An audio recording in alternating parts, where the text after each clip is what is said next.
2, 3, 4, the hardest part of the ring. It's the hardest part of the ring. Sometimes you're distracting the referee, 'cause the babyface has your wrestler pinned. Then you get punched to the ring apron, and you realize all the trouble you're in, 'cause it's the hardest part of the ring. The hardest part of the ring. Sometimes you reach out for the hot tag, and you go ahead and make your own comeback. Don't do that. That's when you should quit wrestling, and you're better off rolling in thumbtacks. AEW, the hardest part of the ring. The hardest part of the ring. Sometimes you go over the top rope, and you bang your head on the ring apron. Knock it off. That's when you feel like a big dope. They're the worst bumps you can be taking. Oh, it's the hardest part of the ring. The hardest part of the ring. Double claps.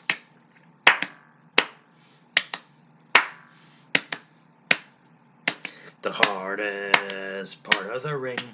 The hardest part of the ring. Ba-da-ba-da. Whoa, Nelly. Rubbing elbows, greasing palms, schmoozing, networking, trendsetters, go-getters, one-trick pony, beating a dead horse, pissing blood and bleeding piss, hogging the covers and staining the sheets. Rubbing elbows, I say that one already? I sure did. Rubbing salt in the wound, throwing gas on the fire. Add an insult to injury, third time's a charm, three's company, getting 86 on a whole 9 yards, 24/7, 365, all the way live, squeezing the lemons, stopping on a dime, don't know where we're going, but we are making good time. It is the hardest part of the ring. My name is Bob. Thank you, Bob Squad, once again for joining me to talk about the Hulu edition. Not limited enough commercial interruptions for the Raw June 21st, 2021 edition of WWE Raw. I said Raw twice. That was a bad introduction. But it is what it is, and I am what I am, and what I am at the end of the day, like it or not, win, lose, or draw, cross your eyes and dot your T's. Any way you slice it, just being the best Bob I can be, if you know what I mean, and I think that you don't. Let's, hey, we came to the dance, we might as well boogie, right? Let's talk about this bad boy. Oh boy, this show is exhausting. I just said nothing for 2 minutes and 15 seconds. Did you know that? Nothing. Didn't make a damn point. Oh, Hulk Hogan slams Andre the Giant up top. Then there's an MVP lounge, and Lashley and the ladies are celebrating their victory at they didn't beat anybody. Who the hell did they ever beat? Bobby Lashley is celebrating his victory over Drew McIntyre, and I'm sure there was a package. I didn't write it down. Forgive me. I just had a diet. I have a diet soda problem. I had a soda problem when I got rid of it, but I have a diet soda problem, which at least is less sugar and doesn't make my right foot hurt. So I'm going with that. There's an MVP. He's talking on the lounge, and Lashley said some stuff, and he sounded like he'd rather be anywhere else. But the New Day interrupts Xavier Woods and Kofi Kingston, and there's a low. Good God, this is a long back and forth. There's a lot of yelling back and forth. And MVP kind of insinuates that Kofi's a joke now, and do you clown around with these guys? Oh, because there was champagne and they were gonna have a toast. The New Day had a bunch of like toasted bread because it's toast. You get it? It's a play on words, and then they threw toast at the bad guys. They threw slightly burned bread slices at the evil doers. Understand? So somehow this sets up not only Kofi Kingston challenging Bobby Lashley at the Money in the Bank pay-per-view in the middle of July, but Xavier Woods. Um, what does he do? Yes, he's going to wrestle Bobby Lashley tonight on his program, but they didn't take the cell down from the ceiling, so it's Xavier Woods versus Bobby Lashley inside a Hell in a Cell on Monday Night Raw. Both Fridays, SmackDown and Monday Night Raw got Hell in the Cells. So in a span of 4 days, we have 4 Hell in a Cell matches. Yikes. Oh shit, I didn't watch it yet. Holy crap, that's bad. I watched the show, I didn't watch that. I stopped watching that match. I was falling asleep and I paused it because I didn't want to mess up where I was, and I just started recording this. But this is going to be interesting. So, uh-oh. This has never happened before. I don't know I have no idea what I'm going to do at the end of this podcast, so it'll be interesting to see how this works out. Okay. Backstage, AJ Styles is with Omos, who is tall, and they talk to the Viking Raiders. And I think Omos knocks some food out of the Viking's hand or something like that. Something stupid. Then we have a promo from Ricochet, who's going to wrestle AJ Styles later in a Money in the Bank qualifying match. There's a lot of those tonight. The winners of the programs will go in these bigger ladder matches on pay-per-view in a month. Ricochet, he just says he cuts like a short promo about how he's going to wrestle AJ and the winner gets to be in a ladder thing, and he just is like, I failed a bunch. Like, it's like, hey, I've come up short, and AJ's great, and I'm going to prove I deserve to. I can't get behind this guy. Why would you do this? Why do you do this? I don't understand. Anyway, AJ Styles wrestles Ricochet, and they wrestle for like a minute, and then they go to break. So that was the plan. And the match goes. Never mind. Yeah, I'll get into it. You have a break in the middle of a match because the match is so exciting and fast and furious, and I mean, it's so competitive that hey, we can't believe it. We have no choice but to go to a commercial break, but these guys are just so competitive and just so hungry. So if you have entrances and then a minute of wrestling, that means you thought the match was going to be over in a minute. Is that what you're trying to say? At least they stopped, or at least on this show, they didn't do the thing where they wait for the babyface to do a dive 2 minutes in and then go to break, and it's just dive, break, which they did for years and years and years. Interference is aplenty. The Vikings run out and they try to beat up Omos, but he kind of beats them up, but then he charges them and misses, and he crashes through the barricade. And all this distraction allows Ricochet, I think he catches AJ with some kind of double knee thing when AJ springboards off the ropes. 1, 2, 3, so we got an upset here. Ricochet goes over AJ Styles. Match gets 13,000 stars. Don't question the system. Ricochet is going to Money in the Bank, so that'll be interesting. And that will be in front of people, too, so it'll be interesting to see how, when live crowds return, what impact, if any, they have on the show and turning certain wrestlers and representing their favorites and whatnot. The biggest point of interest will be to see how much wacky theatrical silliness has to kind of go to the wayside. You can do the hypnosis without multiple takes and effects and stuff that the people can't see, but will they boo it out of the building will be the question. So I'm more interested in that. Ricochet wins. RK Bro is backstage. They both have matches qualifying for the thing, the Money in the Bank. We get to Eva Marie, accompanied by the, I guess, former UK NXT wrestler Piper Niven. And she interrupts, who we'll just call her Piper for just a moment. Eva interrupts to say her name. She gives it a thought. She just changes her name. She changes her protege's name and calls her Dewdrop.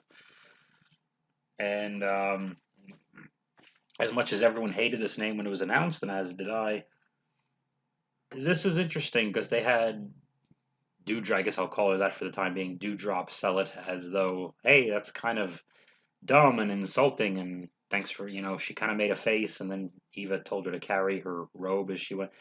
And they already planted seeds for this not getting along, and in a weird way, it's like I kind of forgive it now for the moment, because they're not selling us that Dewdrop is a great name. The gimmick is it's a shitty name, and clearly she hates it, and it's a short matter of time before she says, hey, that name's stupid, my name is etc., whatever, if it's Piper Niven or if it's something else.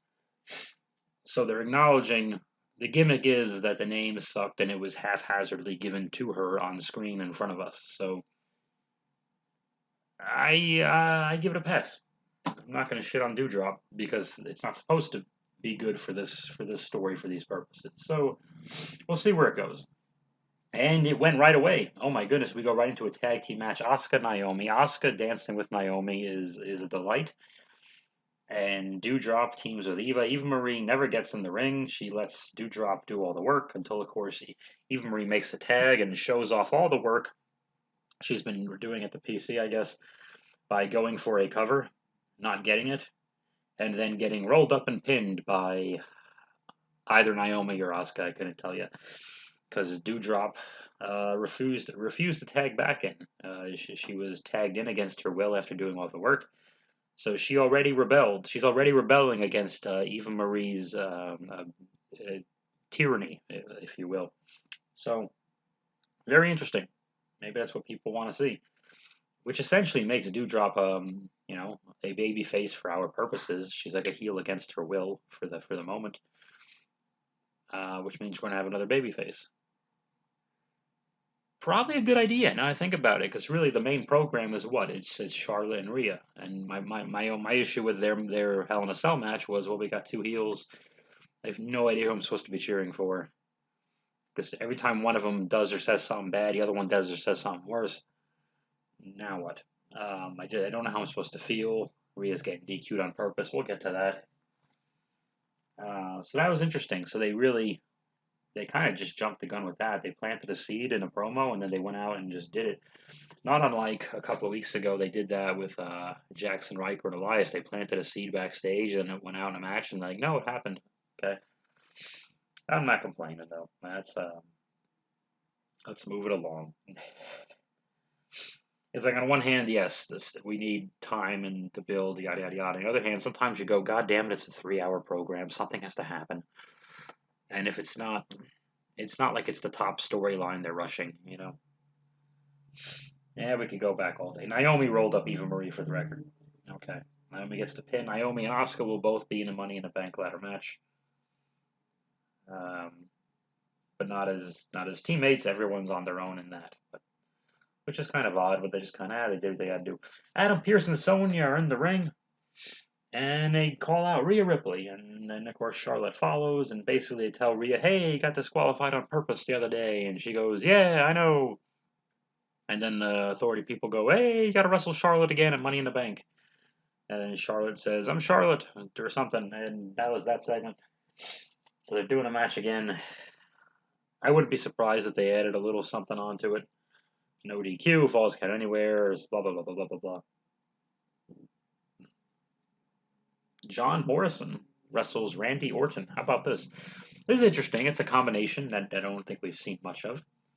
So I was happy to see that. I love Morrison, but him next to Randy Orton reminds you how big Randy Orton is. Good God. The Miz is in a wheelchair for some reason. I don't know. He's got an injury, and he shoots. Oh dear.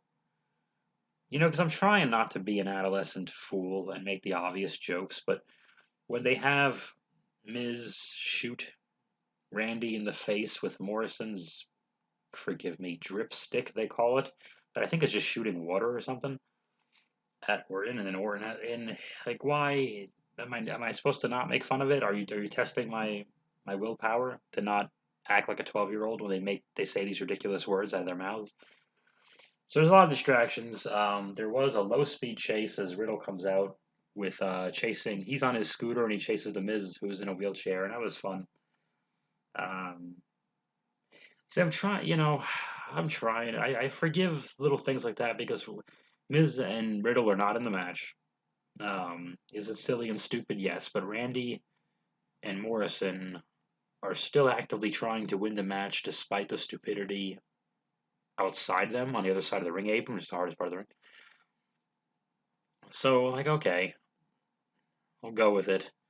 Anyway, some kind of distraction leads to Morrison hitting his twisty out of the corner backflip screwy thing on Orton and getting the pin on Orton, which I didn't think that was, even if it's technically Morrison's finish, I don't think it's a high impact enough move in my taste, for pinning Randy Orton.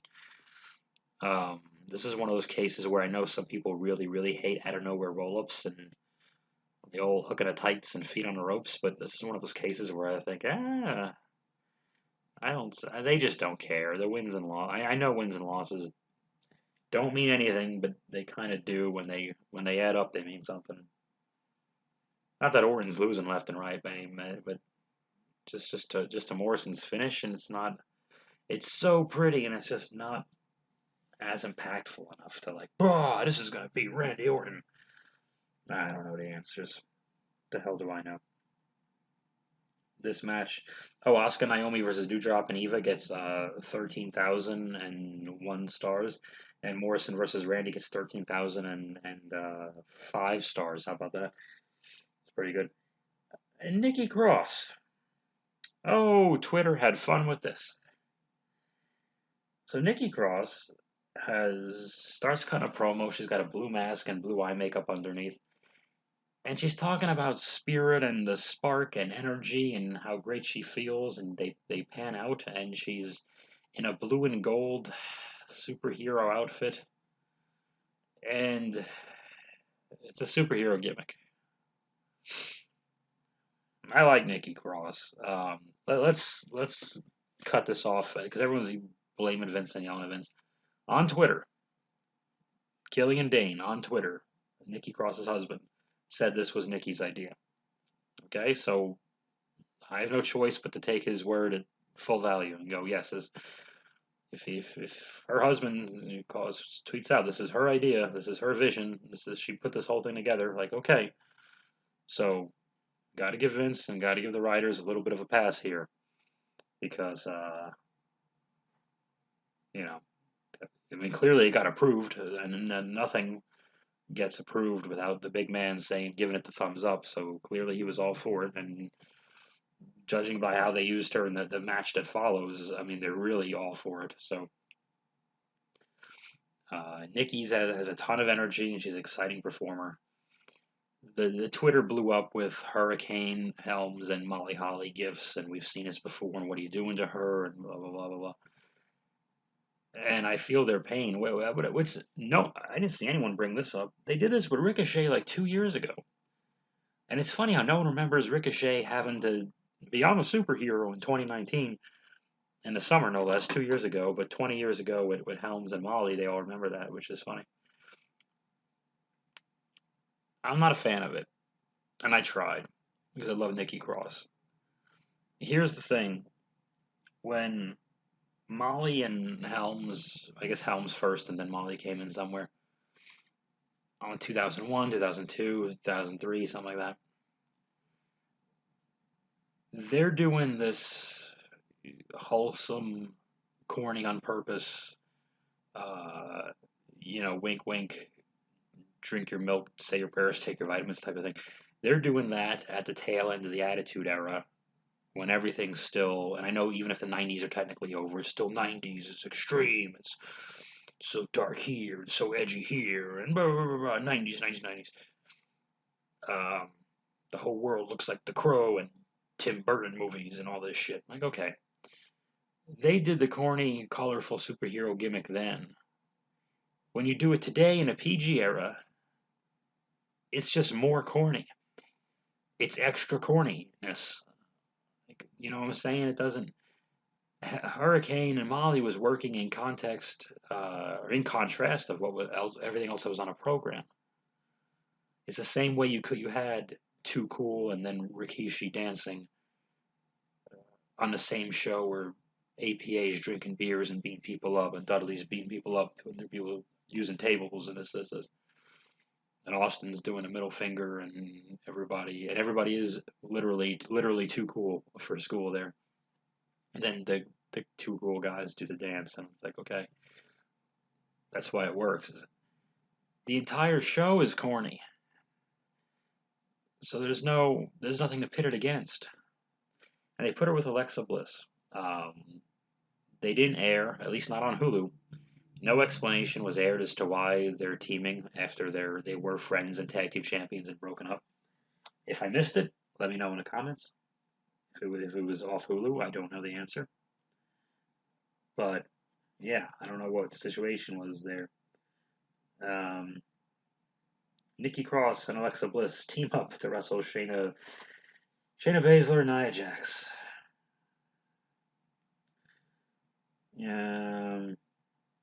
right before that match, I think. No, wait a minute. Never mind. They do the tag team match. Nikki wrestles really most of it. Alexa gets in there a little bit in the middle, does like a sunset power bomb thing to Shayna and screams. But Alexa was really doing like Dark Alexa Bliss light. Like she was almost kind of laying off her gimmick, which is the only way I guess you could do it to shine the new Nikki gimmick. If that because that is the story of the match. The goal of this match was to shine the new Nikki gimmick. This is the new Nikki Cross. That is the point of this match. They did one thing. They did a little bit of the hypnosis Reginald back and forth thing, and it provided an excuse for Nikki to dive on them, on the bad guys from the top rope. And that's actually the most natural a lot of those dives have looked in months because usually the catcher is just staring at the person doing the dive, waiting to catch him. At least this time there's something to distract them so they could turn around and then get hit by the dive. Unfortunately, it was hypnosis. But Shayna took the pin. Nikki Cross pinned Shayna. What did she pin her with? I think it was like a La Mahi straw cradle, if you will. You get the arm bar, you twist around, and then you hook your arm underneath the other person's arm behind the neck, and you do the little rolly up. And there's a bunch of distractions. La Mahi straw. That means Alexa Bliss and Nikki Cross and Naomi and Asuka are 4 of the 8 women, I think. I don't know. In the big ladder thing in July. I hope, because I like Nikki Cross, and it seems like just based on like back and forth, like Twitter interactions and everything else, like it just seems like she's really well liked back there, and she's been barely on TV. I forgot she wrestled there for so long, but I'm happy for that. I hope that the live crowd does not take out their frustrations on Nikki Cross. Because if they boo her out of the building, yeah, I don't know. I mean, for me, like I don't want people cheering it just because against their will. That's like when you're at the comedy show and like you people need to laugh, so we look good at this industry thing. Like no, you're supposed to get the laughs, just like you're supposed to earn the cheers of the boos. So I feel if you're in a live crowd and you see and you're not into any of the and if you're not into anything at a wrestling show, your silence is the way to express it because that's really more damning than anything else. Is the silence and you're at least not being a dick. Like a couple of years ago, people chanted, "Please retire at the big show." I hated hearing that. If for whatever reason, I mean, if you're really upset that the big show is wrestling, you don't want to just if you be quiet, you'll actually be louder. Your voice will. So that's all I gotta say about that. Um, I don't know because yes, it's Nikki's idea, but logic dictates it's going to be tweaked and things are going to be written for her, etc., etc., etc. So who knows? Who knows what the hell her original vision versus what we saw last night? How those things compare and how they're going to compare as time goes on. We don't know.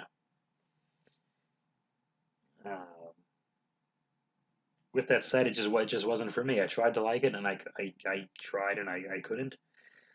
And I'm still a fan. Drew McIntyre's backstage. Adam Pearce and Sonya Deville are like, "You don't have to wrestle. Are you sure you want to?" And he's like, "Yeah, I am." And they're like, "Okay." And he's got terrible welts on his back from the cane and the Hell in a Cell. And Drew wrestles Matt Riddle in a fun, physical back and forth. And Randy Orton watches on, and Drew did a great job selling the pain from the welts, which I'm sure wasn't too hard to sell.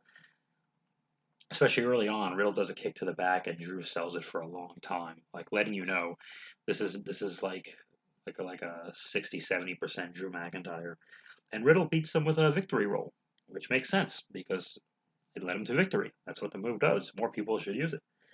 Riddle. So we have Riddle upsets Drew. Morrison upsets Austin. Orton. Jesus. Morrison upsets Orton. This night, Ricochet upsets AJ. I gotta tell you, Asuka and Naomi beating Eva and Doudrop was a surprise.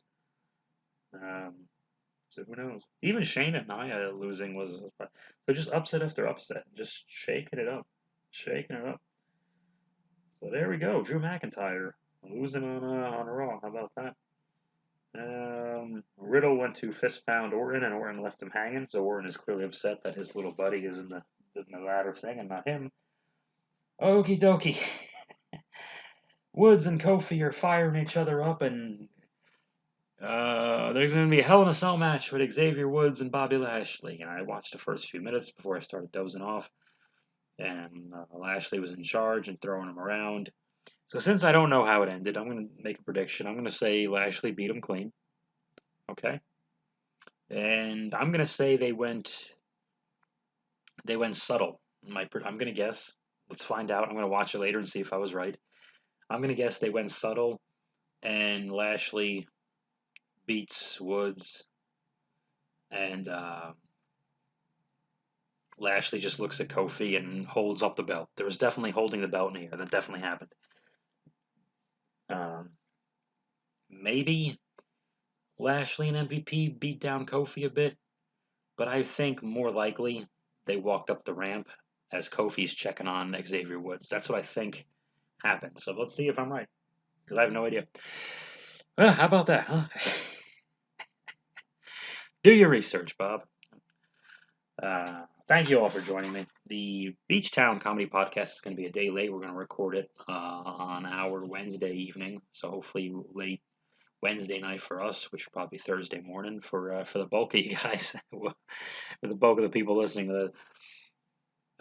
It's coming. It's coming. I'm going to review the film, a little preview. I'm going to review the film Edward Scissorhands. How about that? From 1990, starring Johnny Depp and Winona Ryder. And Anthony Michael Hall, and Vincent Price, and the lady who played the mom. I can't think of her name. She was excellent in that, by the way. Oh, we'll get into it later. So I'll talk about Edward Scissorhands. NXT is coming up as well. Thank you, all Bob Squad, for listening to the hardest part of the ring. I hope you enjoy the new line of the jingle.